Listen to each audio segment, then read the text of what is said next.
Alrighty, so in today's video I'm quickly going to talk about syndicates and the alliances that come with them. I'm going to tell you guys which ones I chose and why, and maybe you guys can tell me in the comment section below if you're on PC which ones you chose and why. As a console player, this might help you better choose which syndicate to go with once the update goes live on your system, whether it's the Xbox or the PlayStation 4. Each syndicate also favours particular warframes and weapons that they have got augmented mods for, so in a way you might be forced to pick a syndicate that you never intended to go with in the first place because they might have an augmented mod for your favourite warframe. So as you can see, I've gone with Steel Meridian and the Red Veil. That is the alliance I've gone with, and at the minute I'm levelling up my Steel Meridian by wearing their sigil. So if I jump in, you will see the ranks. You will see that it's Brave for the first one. That's the first rank you get to once you've got to that 5,000 mark. Next one up is Valiant, then Defender, then Protector, and then General. As you can see under each of them, it tells you what you will have access to by spending their favour on each of these items. So these are the sigils for Steel Meridian. I'm going to just quickly glance over these because for me they're more cosmetic and a means to actually level up your standing with Steel Meridian than anything else. I'm more interested in the actual mods. And as you can see, these of course are the mods. Each of these mods has got the required rank across the top of it that you need to be able to purchase them. They also have the amount of favour standing that you need to use to purchase it, which means once you use this standing, of course, it's going to go back down and you're going to have to level it up. So grinding is going to be a massive part of actually getting reputation with these factions. The grind, as they say, is real and it's going to be really fucking tough. So the game, in a way, I'm not as hyped about syndicates as I once was because the grinding might be a little bit too much for me. I don't have as much time as I used to because of kids now. So with each of these mods, as you can see, with the weapon, the Heck, you get a plus 200% multi-shot one. You get a plus 100% melee damage for the dual cleavers, and for the Sobek you get a plus 20% status chance. Now as for the plus 1 justice, I'm not sure what that is yet. I don't think anyone has got that rank yet, unless of course they've spent the last 24 hours doing non-stop missions. If so, then fair play to them. And if we jump up to the general rank, you will see what the augmented Warframe ability slots are, which will change the abilities of particular warframes. So this one is for Ember, and it basically means when you cast Fireball on allies, it will temporarily add fire damage to all of their attacks. The next one is Furious Javelin, which each enemy hit by Excalibur's Radial Javelin will increase his melee damage for a short time. The next one is for Frost, which means casting Freeze on allies will temporarily add cold damage to attacks, so it's a lot like Ember's Fireball one. And this one is for Nova. Recasting Null Star will make all remaining particles explode with area damage. The next one is for Oberon, and casting Smite on allies will temporarily add radiation to his attacks, much like Fireball from Ember and much like Freeze from Frost. So this one is Ironclad Charge for Rhino, which basically means each enemy hit with Rhino's charge will temporarily increase his armor. And the final mod is of course Venom Dose. Casting Venom on allies will temporarily add toxin damage to their attacks. So these are of course the mods that you get with Steel Meridian. Depending on whether you want to save up your standing or spend it early will entirely depend on what you want yourself. The actual rewards you get are a Spectre, 5 Roller Spectres you'll get for 2,500 standing, and you get that at Brave, so that's probably the first one you get. The other two are 5 Tower Defense Keys, which you get at Valiant, and another one is a large Team Heal Restore Blueprint, which you get at Defender. So they were the rewards for Steel Meridian. Now I'll quickly jump into Arbiters of Hexis and go straight to what the actual mods were for those. These are of course the sigils, which you get to wear depending on your rank. This one is Gilded Truth, which will increase the fire rate of your burst on Prime by 80%. This one is the Blade of Truth, which basically increases the melee damage of your Jaw Sword. And this one is for the Viper, which is plus 40 magazine capacity, which is pretty damn crap if you're asking me. The same with the Jaw Sword, but not many people run with the Jaw Sword. If you jump down, this one is for Ash, which a lot of people are really hyped for. Me, I'm not really that hyped for. I don't run with Ash that much. It's a smoke screen one. Basically, once you cast smoke screen, it will also conceal your whole squad for a short amount of time. This one is Furious Javelin, which I've already gone over. This one is Haven for Limbo. Allies banished to the Rift will also have some of the maximum health restored, which is pretty damn good. This one is Safeguard Switch, which is after Switch teleporting with an ally, they will become invulnerable for a very short period of time. This one is Hall of Malevolence for Mirage, which, being honest with you, seems a little bit overpowered. The damage of her doppelgangers is increased every time you kill an enemy. So if you're in a defense mission and you have got Hall of Mirrors up and you're wasting enemies away, then those doppelgangers are going to start throwing out a fuck ton more damage. This one is Pacifying Bolts, which Psychic Bolts fired at enemies will disarm them for a short period of time, much like Loki's Radial Disarm. And this one is Shock Trooper. Casting a shock on allies will temporarily add electric damage to their attacks. And the Arbiters of Hexis other rewards are, of course, you get 5 Corrupted Lancer Spectres, you get 5 Tower 4 Survivals, and you get a large team energy restore blueprint. So the Spectre, of course, is going to be the first one you get at the lowest rank.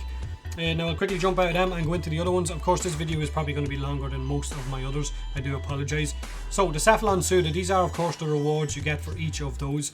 So I'll quickly jump into the sigils. Of course, each of these sigils will help you gain reputation faster by wearing them. So if I quickly jump into the augmented mods, the first one is for the Bolto, which is entropy spike plus 0.2 projectile explosion chance. This one is for the Kestrel, which will increase its flight speed by 140%, and the final one is for the Supra, which will increase its status chance by 20%. So the next tier is of course the Warframe once again. This one is Savage Silence, which finishing damage is increased while silence is active on your Banshee. This one is for Frost, which we've already gone over, it's the freeze attack. This one is Curative Undertow. Allies who enter the pool of Hydrides can regain health over time, but it will decrease the energy of Hydride. So that might be a really good one on defense missions if you've got a Hydride with a load of energy. The next one is Haven, which I've already gone over for Limbo as well. And Hall of Malevolence I've gone over. In Neutron Star, which is basically recasting Null Star will make all particles explode. I've gone over that as well. And the final one is Tesla Link, which seems like a really cool one. Basically all your Teslas you have out can form a mesh. As you can see on the image, the guy has it on 4 points of a wall, which basically every enemy who passes through that then gets damaged by slash damage. So that might be pretty damn cool. I guess you won't know until you see what kind of damage it actually does itself. And the final things of rewards that you get are of course the 5 shield ospreys, 5 Tower 4 mobile defenses, and a large team shield restore blueprint. So that's a Cephalon Suda. So the fourth Syndicate is of course the Perrin sequence, which as you can see at the minute are not very happy with me. And if we jump in, I'll go straight to the offerings of the sigils. These are the sigils, which they look pretty okay. Now I know I'm glancing straight over the sigils, and I apologise if you're hyped for the sigils. I'm not, so I'm kind of skipping it to show the mods more than anything. So the first tier of mods are of course the weapon augmented mods, and this one is for the Acrid, which will increase its status duration by 200%. Now I don't know if that's going to reduce the damage it does because you've increased the duration. I guess only time will tell when someone gets their hands on it. The next one is for the Grinlock, which will increase its critical chance by 200%. That one to me seems really good, and it might make the Grinlock really powerful. Now the final one is of course for the Spectra, and it will increase its range by 20. So if you run with the Spectra, then that can be pretty cool for you. Now the next ones are of course the Warframe augmented mods, and of course a lot of these are going to be covered already. The Silence one I've already covered. This one is called Greedy Pull, and it's for mag, and basically you have a chance to pull pickups towards mag, like ammo, energy, health, all that sort of shit.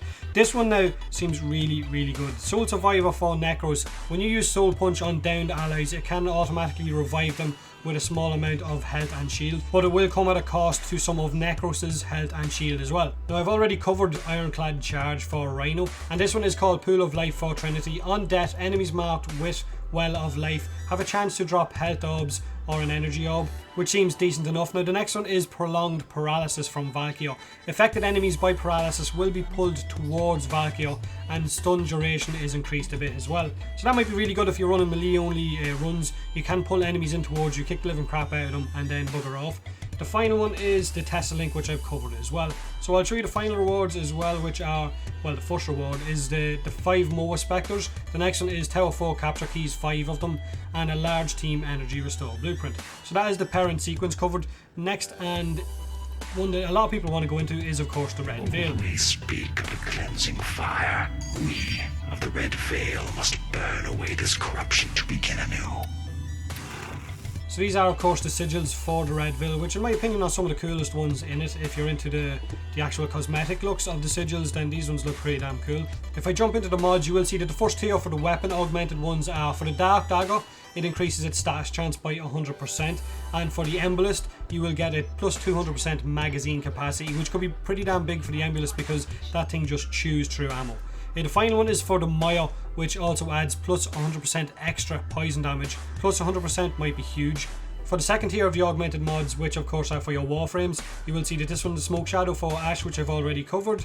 The Fireball I've already covered for Ember. The Switch Guard for Loki I've covered, as well as the Soul Punch for Necros. The Venom Dose for Siren. The Shock Trooper for Volt, which adds electricity damage to your squad's attack. And the final one, which is Dive Bomb for Zephyr. Enemies within range of the point of impact are basically sucked into it, so like a mini vortex. wherever you slam down onto, I guess. And the final items are, of course, you will get 5 Charger Spectres at the first rank you get to. You will also get 5 Tower 4 Exterminate keys, and you will get a large Team Ammo Restore blueprint. So that is the Red Veil, so which only needs one more, thank God, which is the new Loka. As you can see, they're not happy with me either. New Loka believes that true humanity is the only path to cleanse ourselves of this suffering. So as you can see, these are the sigils for the new Loka, which are pretty cool as well. For me, they kind of have a Celtic look to them, so they look really damn cool. So for the first tier, of course, is the weapon augmented mods, and as you can see, this one is for the Furies. It basically gives you 0.2 lifesteal. This one is for the Scanner, which will give you plus 100% damage. This one is for the Vulcar, which will give you plus 60% dead aim, which seems damn good as well. If you like the Vulcar, it's not really that great of a sniper rifle. The next tier up is, of course, for your weapon augmented slots, and most of these are probably already covered. For Hydride, the Undertow, which heals your squad as they stand in, I've already covered. The Greedy Pull, I've covered. Pacifying Bolts, I've also covered. The Smite Infusion, casting Smite on allies will temporarily add radiation, I've done that one. The Pool of Life, done. Prolonged Paralysis for Valkyr, I've also covered, and the Dive Bomb Vortex for Zephyr I've also covered as well. So quickly show you the other rewards as well. As you can see, you get 5 Ancient Healer Spectres, which might be really good if you're jumping into high level defense missions. This one is Tower 4 Interception, 5 keys, and a large Team Healer Store blueprint as well. So that is the rewards for all 6 syndicates. Hopefully, if you're on console in particular, this will have helped you at least get ready to choose which syndicate to go for, which alliance to go for. Of course, as you earn standing with one alliance or one syndicate, you will of course lose it with another. As you can see, I'm earning it with Steel Meridian, and I'm losing with the Perrin sequence. I'm also losing favour with New Loka because of my alliance with Red Veil and with Steel Meridian as well. Also, if you look at the rank of each syndicate, you will see that you do need to offer items to progress up through the ranks of each syndicate as well. And as you progress through these ranks, you're going to go down in other syndicates' eyes. They're going to start to hate you. So if you want to later on join a different syndicate, then you're going to have to do a shit ton of grinding. I mean, the grinding for these syndicates, I think, is going to be huge. It's going to be really hard for a lot of people. So whether you want to spend your standing on lower level items or higher level items, then I guess that's entirely up to you. This one, as you can see, to get just the 5 rollerballs, you're going to need 2,500 standing, and you're going to have to spend that on these items. I'm not sure if that's going to reduce your actual rank within the syndicate. Maybe someone can clarify that in the section below. Like, at the minute I'm neutral, but once I get to Brave, if I then spend 2,500 standing with this syndicate, am I then going to drop back down into neutral and not be able to progress back up into Brave until I hit the rank of 5,000 points again? If that's the case, then I'm just going to save everything I get all the way up to the ability augmented slots and then spend it, because the thoughts of dropping back down to neutral, it's really downcast. It's something I really don't want to do,